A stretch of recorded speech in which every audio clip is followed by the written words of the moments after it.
Hello. അപ്പോൾ നമുക്ക് ഇച്ചിരി എണ്ണ കാച്ചിയാലോ തലയിൽ തൂക്കാൻ. എൻ്റെ എണ്ണ കാച്ചി തീർന്ന്. പിന്നെ വേണ്ട സാധനം ഞാൻ പറയാം. അപ്പോൾ കണ്ടല്ലോ, കറിവേപ്പില, മൈലാഞ്ചി, പിന്നെ പനിക്കൂർക്ക, ജലദോഷമൊക്കെ ഒന്ന് തരാം. ഇത് നീലയമരിയാണ് കേട്ടോ ഈ കാണുന്നത്, നീലയമരി. പിന്നെ ഇത് കറ്റാർവാഴ. ഈ കറ്റാർവാഴയെ കുറിച്ച് ഞാൻ പറയാം കേട്ടോ.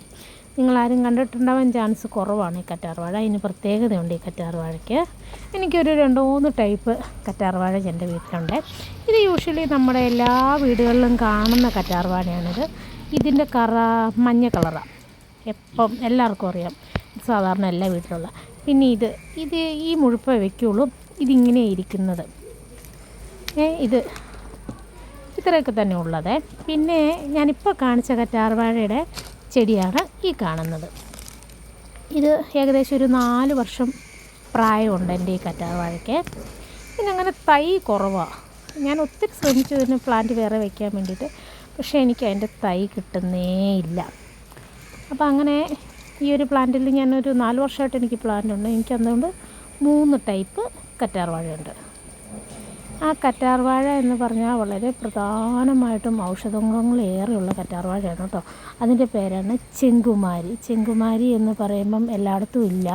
ഇത് നമ്മൾ ശരിക്കും ബ്ലഡിൻ്റെ കളറാണിത്. ഇത് ക്യാൻസറിന് ഏറ്റവും കൂടുതൽ മരുന്നിന് ഉപയോഗിക്കുന്നതാണ്. അതുപോലെ തന്നെ മറ്റേ കറ്റാർവാഴ കഴിച്ചാൽ നമുക്ക് ഈ ചെന്നിതായം കറ്റാർവാഴ എന്നാണല്ലോ ഉണ്ടാക്കുന്നത്. അപ്പോൾ ആ ചെന്നിതായകത്തിന് കയ്പ്പല്ലേ, ആ കറ്റാർവാഴയ്ക്ക് കയ്പ്പാണേ. പക്ഷേ ഈ കറ്റാർവാഴയ്ക്ക് കയ്പ്പില്ല, നല്ല ടേസ്റ്റാണ് കേട്ടോ. പിന്നെ ഇതിനകത്ത് വേണ്ടത് നെല്ലിക്കയാണ് കേട്ടോ. ഞാൻ ഒരു 250 നെല്ലിക്ക, 250 കറിവേപ്പില, 250 നമ്മുടെ നീലയമരി, പനിക്കൂർക്ക 250, അങ്ങനെ എല്ലാ സാധനങ്ങളും 250. ഇനി അതെല്ലാം കൂടെ അരക്കട്ടെ കേട്ടോ. ഇതിപ്പോൾ കണ്ട ഒരു ഷാമ്പൂ പോലെ ഇല്ലേ, ഹെയർ പാക്ക് പോലെ. ഇത് ഹെയർ പാക്കായിട്ട് നമുക്ക് യൂസ് ചെയ്യാം കേട്ടോ നമ്മുടെ തലയിൽ. അപ്പം ഇത്രയും സാധനങ്ങളാണ്. അപ്പം ഞാനിത് ഇത്രയും സാധനങ്ങൾ അരച്ചിട്ട് ഞാൻ എൻ്റെ ഉരുളി അടുപ്പത്ത് വെച്ചിട്ടുണ്ട്. എനിക്ക് ഒരു 2 ലിറ്റർ വെളിച്ചെണ്ണയിലാണ് ഞാനത് ഉണ്ടാക്കാൻ ഉദ്ദേശിക്കുന്നത് കേട്ടോ. ഇത് അരയ്ക്കുമ്പം 2 ലിറ്റർ വെളിച്ചെണ്ണയാണ്. അതിനകത്ത് അതിൻ്റെ 2 ഇരട്ടി വെള്ളം ഒഴിക്കണം കേട്ടോ. വെള്ളം ഒഴിച്ചേ ഈ എണ്ണ കാച്ചുമ്പം കാച്ചാവുള്ളൂ.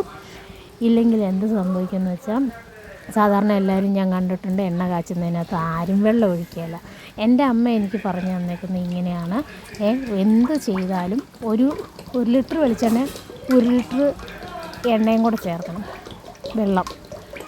അതേസമയം 2 ലിറ്റർ വെളിച്ചെണ്ണയാണ്, 2 ലിറ്റർ വെള്ളവും കൂടെ ചേർക്കണം കേട്ടോ. അതിൻ്റെ ഇരട്ടി ചേർക്കത്തേ കാര്യമുള്ളൂ കേട്ടോ.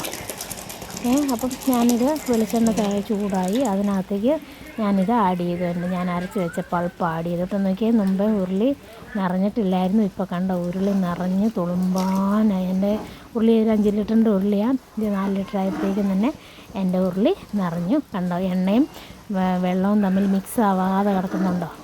ഇനി ഇതിങ്ങനെ പോകെ കൂടി വരും കേട്ടോ. ഇത് ഏകദേശം ഒരു 2 മണിക്കൂറിന് ശേഷമാണ് ഇത്ര ആയത്. ദിവസം എടുക്കുന്ന പ്രോസസ്സാണ്. ഞാൻ പക്ഷേ ഒരു ദിവസം കൊണ്ട് ചെയ്ത് തീർക്കും കേട്ടോ. കാരണം എനിക്ക് സമയമില്ല. പിന്നെ ഗ്യാസ് അറിയാലോ, ഗ്യാസിൻ്റെ വില എന്നാണ്. ഇതിങ്ങനെ കിടന്ന് തിളച്ചുകൊണ്ടേയിരിക്കും കേട്ടോ. ഇത് തിളച്ച് ഇതിനകത്ത് ഈ കൊമ്മള കാണിക്കുന്ന മുഴുവൻ വെള്ളം പറ്റണം. വെള്ളം പറ്റി വേണം. ഇത് ഏകദേശം ഒരു 3/4 ഭാഗം എത്തിയിട്ടുണ്ട്. അങ്ങനെയാണ് ഇത്. ലാസ്റ്റ് ഫൈനലി ഇങ്ങനെയാണ് കാണിക്കുക. ഏകദേശം ഇതായിട്ടുണ്ട്. എന്നാലും കുറച്ചും കൂടെ വെള്ളമുണ്ട് കേട്ടോ. അപ്പം ഞാൻ തീ ഓഫ് ചെയ്യാം. ഇത് നോക്കിക്കോ, ഞാൻ കാണിച്ചു തരാം എൻ്റെ പരുവം. ഇത്രയും പാകമായിട്ടുണ്ട്. ഇതിങ്ങനെ കയ്യിലെടുക്കുമ്പം ഇങ്ങനെ നമുക്ക് കയ്യിലൊട്ടാൻ പാടില്ല. നമ്മൾ കരിയില പോകുന്ന പോലെ നമ്മുടെ കയ്യിൽ നിന്ന് പോകും കേട്ടോ. ഇതാണ് അതിൻ്റെ പാകം. അപ്പം ഞാൻ തീ ഓഫ് ചെയ്ത് കഴിഞ്ഞിട്ട് ഇതാണ് അതിൻ്റെ പക്കം. നല്ല ചൂടാന്നിട്ട് എൻ്റെ കൈ കൊള്ളുന്നുണ്ട്. അപ്പം ഈ പാകത്തിൽ ഞാൻ തീ ഓഫ് ചെയ്തിട്ട് പോലും അതിൻ്റെ തിള നിൽക്കുന്നില്ല. കാരണം ഇൻഡാലിയത്തിൻ്റെ ഉരുളി ആയതുകൊണ്ട് അതിനകത്ത് തീ നല്ലപോലെ നിൽക്കുമല്ലോ. അങ്ങനെയാണ്. ഇച്ചിരി ഞാൻ എടുത്ത് കാണിക്കാം കേട്ടോ. ഇത് കണ്ടോ, എണ്ണ ഇങ്ങനെ നമ്മൾ ചട്ടകത്തേൽ കക്കന് കണ്ടോ, കക്കൻ വിട്ടു പോരുന്നുണ്ടോ. അതാണ് അതിൻ്റെ